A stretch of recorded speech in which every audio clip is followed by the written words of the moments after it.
অনেক দিন থেকেই আমার একটা পাহাড় কেনার শখ, কিন্তু পাহাড়কে বিক্রি করে তা জানি না। যদি তার দেখা পেতাম, দামের জন্য আটকাতো না। আমার নিজস্ব একটা নদী আছে, সেটা দিয়ে দিতাম পাহাড়টার বদলে। কে না জানে পাহাড়ের চেয়ে নদীর দামই বেশি। পাহাড় স্থাণু, নদী বহমান। তবু আমি নদীর বদলে পাহাড়টাই কিনতাম, কারণ আমি ঠকতে চাই।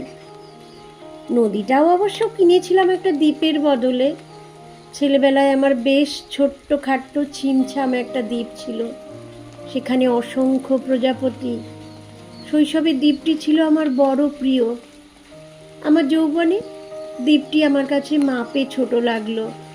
প্রবহমান ছিপছিপে তন্নি নদীটি বেশ পছন্দ হলো আমার।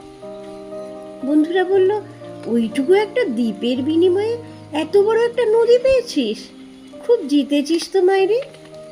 তখন জয়ের আনন্দে আমি বিহ্বল হতাম। তখন সত্যিই আমি ভালোবাসতাম নদীটিকে।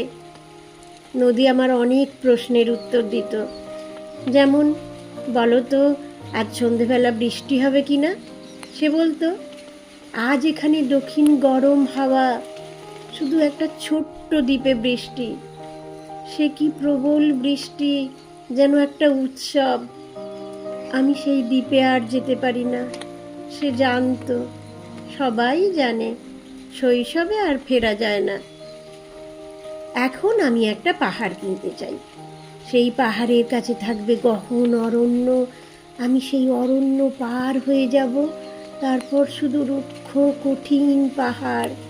একেবারে চূড়ায় মাথার খুব কাছে আকাশ, নিচে বিপুলা পৃথিবী, চরাচরে তীব্র নির্জনতা। আমার কণ্ঠস্বর সেখানে কেউ শুনতে পাবে না। আমি ঈশ্বর মানি না, তিনি আমার মাথার কাছে ঝুঁকে দাঁড়াবেন না। আমি শুধু 10 দিককে উদ্দেশ্য করে বলবো, প্রত্যেক মানুষই অহংকারী। এখানে আমি একা। এখানে আমার কোনো অহংকার নেই। এখানে জয়ী হবার বদলে ক্ষমা চাইতে ভালো লাগে। হে 10 দিক, আমি কোনো দোষ করিনি, আমাকে ক্ষমা করো।